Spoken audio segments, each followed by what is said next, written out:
राज्यात दिवाळीनंतर स्थानिक स्वराज्य संस्थांच्या निवडणुकांना सुरुवात होईल आणि निवडणुका या विविध टप्प्याटप्प्यांमध्ये होणार असून जानेवारीच्या मध्यापर्यंत निवडणुकीची प्रक्रिया ही पूर्ण होईल, अशी माहिती राज्याचे निवडणूक आयुक्त दिनेश वाघमारे यांनी दिली आहे। निवडणुकींसाठी 1 जुलै 2025 ची मतदार यादी ग्राह्य धरली जाणार आहे। विधानसभेप्रमाणेच राज्यामध्ये देखील आचारसंहिता लागू असणार आहे। 6 ऑक्टोबरपर्यंत प्रभाग रचनेचा कार्यक्रम पूर्ण होणार आहे। त्यासोबतच ओबीसी आरक्षण हे लॉटरी पद्धतीने रोटेशनमध्ये काढले जाणार आहे।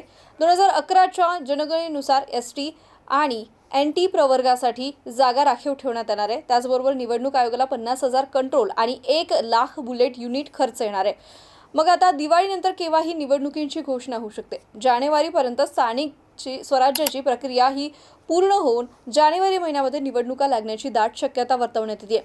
त्यामुळे आता पक्ष देखील कामाला लागलेत।